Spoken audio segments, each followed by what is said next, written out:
નમસ્કાર, હું doctor ND. Pansuriya, Geeta homeopathic clinic, Savarkundla.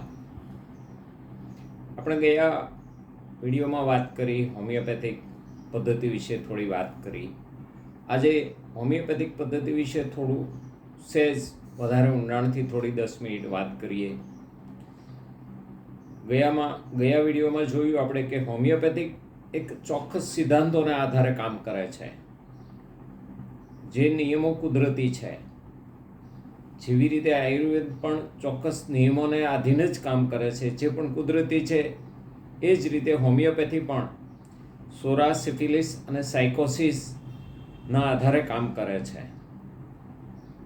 તો સોરા એટલે શું? સિફિલિસ, સોરા, સાયકોસિસ અને સિફિલિસ આ ત્રણેયને એક માયાઝમ કહેવામાં આવે છે. તો કે સોરા એટલે શરૂઆત કેવી રીતે રોગની થાય, કે સોરાથી શરૂઆત થાય છે, એટલે કે સોજો આવે, ઇન્ફ્લામેશન.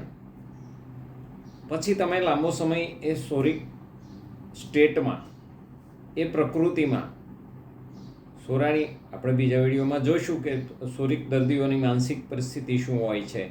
અત્યારે આપણે ફિઝિકલી જોઈ લઈએ કે શારીરિક પ્રકૃતિ કેવી હોય છે. તો પ્રથમ તો કોઈ પણ રોગની શરૂઆત સોજાથી થાય છે. ગમે ત્યારે આવે તો ઇન્ફ્લામેશન થાય, તમને દુખાવો થાય, તમને એમાં થોડી બળતરા જેવું લાગે, અથવા તો અનઇઝીનેસ ફીલ લાગે, તમને ગમે નહીં, એમાં સારું ન લાગે. લાંબો સમય તમે એની પરિસ્થિતિમાં એનાય રોગને રહેવા દો, ત્યારે પરિસ્થિતિ ફેરફાર થઈ જતો હોય છે. એ ગ્રોથમાં પરિણમે, એટલે કે એનો વિકાસ થાય, ત્યાં હાર્ડનેસ થઈ જાય. સોજો હોય એને તમે નેગ્લેક્ટ કરો, અથવા તો કુદરતી સારવારથી એની સારવાર ન કરો, કુદરતી નિયમોને આધીન, તો એ પછી ગ્રોથમાં પરિણમે છે. એટલે ત્યાં હાર્ડનેસ થાય, ગાંઠ જેવું થાય છે. એટલે સોરામાંથી એ સાયકોસિસમાં આખા રોગનું પરિવર્તન થાય છે. એની પણ લાંબો સમય સુધી તમે સારવાર ન કરો તો એ શરીર આપોઆપ એ ભાગને નષ્ટ કરે છે, જેને સિફિલિસ કહેવાય. એટલે સિફિલિસ એટલે ડિસ્ટ્રક્શન.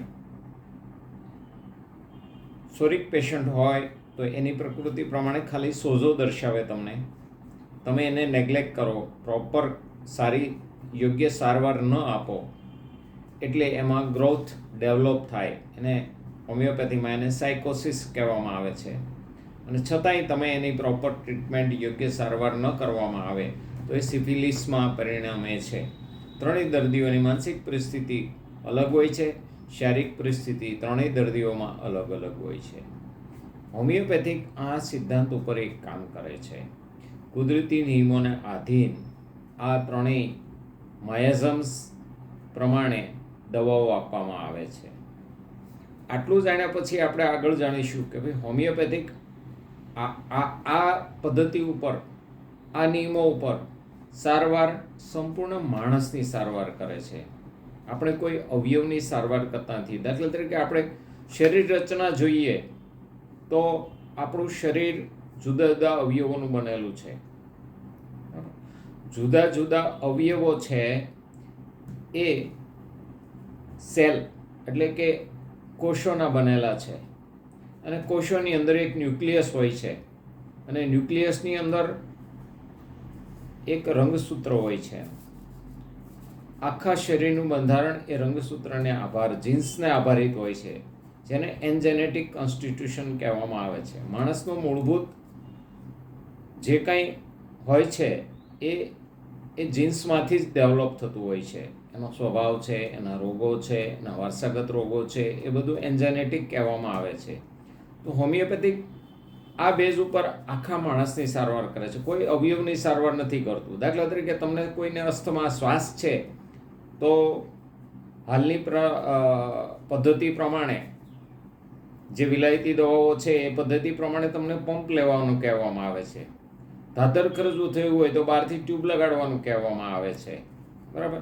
પણ એ તમને કબજિયાત થઈ હોય તો તમને જુલાબ લેવાનું કહેવામાં આવે છે. તો એ ખાલી અવયવની સારવાર થઈ, કે ભાઈ ફેફસાની સારવાર થઈ, ચામડીની સારવાર થઈ, અથવા તો આંતરડાની સારવાર થઈ. હોમિયોપેથીમાં એવું નથી કે ભાઈ આ થયું તો આ દવા લ્યો, આ થયું તો આ દવા લ્યો. હોમિયોપેથિકમાં આખા માણસની સારવાર કરવામાં આવે છે. કેવી રીતે? તો કે હોમિયોપેથિકને દર્દીને સંપૂર્ણ જાણ્યા પછી જ સારવાર કરવામાં. કોઈ માણસ કેવો છે, માણસના શરીરનું બંધારણ કેવું છે, માણસ જાડો છે, પાતળો છે, એના વાળ કેવા છે, એના શરીરનું બંધારણ કેવું છે, એને બહારની જે એક્સટર્નલ ઇમ્પ્રેશન છે, ઠંડી ગરમી, એની અસરો એના ઉપર કેવી થાય છે, એની ઊંઘ કેવી છે, એનો ઝાડો પેશાબની ટેવ કેવી છે, એને ભૂખ કેવી લાગે છે, એને ખાવાની ઈચ્છાઓ કેવી છે, આ બધું જાણ્યા પછી, ચીફ કમ્પ્લેન એની મુખ્ય ફરિયાદો જાણ્યા પછી, આવી બધી પર્સનલ એની હેબિટ જાણ્યા પછી, એને ભૂતકાળમાં કેવા કેવા રોગો થયા હોય છે એ જાણવાનું હોય છે. પાસ્ટ હિસ્ટ્રી કે જેને આધારે આ રોગ ડેવલપ થયેલો છે. કારણ કે હોમિયોપેથી એવું માને છે કે એકમાંથી, દાખલા તરીકે સોરામાંથી સાયકોટિકમાં અને સાયકોટિકમાંથી સિફિલિસમાં દર્દી આવતું હોય છે કે એક રોગ ઇન્ફ્લામેશન પૂરું થાય અને એ લાંબો સમય એમનામ રહે, એની યોગ્ય કુદરતી સારવાર કરવામાં ન આવે તો એ ગ્રોથમાં પરિણમતું હોય છે. એ ભાગ જાડો થઈ જતો હોય છે અથવા તો ત્યાં ગાંઠ પડી જતી હોય છે. છતાં એની કોઈ સારવાર કરવામાં ન આવે તો એ ભાગ નષ્ટ થતો હોય છે. ડિસ્ટ્રક્શન સિફિલિસમાં આવતું હોય છે. એના માટે આપણે ભૂતકાળમાં આ દર્દીને ક્યાં ક્યાં રોગ થયા એ પણ જાણવામાં આવે છે. એ સિવાય મેં કીધું એમ કે એ જીન્સમાંથી જ અમુક ડેરાઇવેટિવ અમુક રોગો આવતા હોય છે. તો એન્જેનેટિક કોન્સ્ટિટ્યુશન એનું કેવું છે, જેનેટિક કોન્સ્ટિટ્યુશન, શરીરનું બંધારણ, વારસાગત બંધારણ કેવું છે એ પણ જાણવામાં મહત્ત્વનો ભાગ ભજવે છે. ઉપરાંત આપણે જોઈએ કે સ્વભાવગત જે રોગો હોય છે કે આ માણસનો સ્વભાવ કેવો છે. શાંત સ્વભાવનો માણસ છે, ગુસ્સાની પ્રકૃતિ છે, એની રમતિયાળ પ્રકૃતિ છે, કે એની માનસિક એવી કોઈ કેપેસિટી નથી, ભૂલકણો માણસ છે કે ખૂબ જ હાઈલી ઇન્ટેલિજન્ટ પર્સન છે. આ બધું ધ્યાનમાં લેવામાં આવે છે. શરીરગત ફેરફારો પણ ધ્યાનમાં લેવામાં આવે છે અને જે તે વખતે માનસિક ફેરફારો પણ ધ્યાનમાં લેવામાં આવે છે. કારણ કે હોમિયોપેથીમાં એવું માને છે, હોમિયોપેથી એવું પ્રૂવ કરે છે કે ખાલી કોઈ અવયવ તમારું બીમાર નથી પડતું. તમને કબજિયાત થાય છે તો તમારા ખાલી આંતરડા બીમાર નથી, માણસ સમગ્ર આખો માણસ બીમાર છે. તમને શ્વાસ છે તો તમારા ખાલી દમ છે તો તમારા ખાલી ફેફસા બીમાર નથી, માણસ આખો બીમાર છે. કારણ કે સફર શું થાય છે, માણસ આખો અનુભવ માણસને ક્યાં થાય છે? શરીરથી તો થાય જ છે, મનથી પણ થાય છે. શરીરમાં જે ફેરફારો આવે છે કબજિયાતને લીધે, ખરજવાને લીધે, કે આપણે જોઈએ એમ ફેફસામાં જે દમ હોય છે, અસ્થમા હોય છે, એને લીધે શરીર ઉપર તો ફેરફાર આવે જ છે. માણસ હેરાન ક્યાં થાય છે? મનથી હેરાન થાય છે. તો એના માનસિક લક્ષણો પણ નક્કી કરવામાં આવે છે અને ધ્યાનમાં લેવામાં આવે છે. શરીરમાં શું શું ફેરફારો જે તે વખતે થાય છે એ પણ ધ્યાનમાં લેવામાં આવે છે. શરીર અને મન બંનેને હોમિયોપેથી અલગ માનતું જ નથી. હોમિયોપેથિક એક સંપૂર્ણ માણસ, મન અને શરીર બંનેની સારવાર સાથે કરે છે. એટલે આખા માણસને ધ્યાનમાં લીધા પછી એનું એન્જેનેટિક કોન્સ્ટિટ્યુશન, રંગસૂત્રને આભારી એનું બંધારણ જે છે શરીરનું, એને જાણ્યા પછી, વારસાગત બંધારણ જાણ્યા પછી અને એ બધું ધ્યાનમાં લઈને એની બધી નોટ બનાવીને એના ઉપર દવા હોમિયોપેથીમાં આપવામાં આવે છે. એટલે હોમિયોપેથિકમાં ઘણા એવું કહેતા હોય છે કે ભાઈ આટલું બધું લાંબુ પૂછપરછ શા માટે?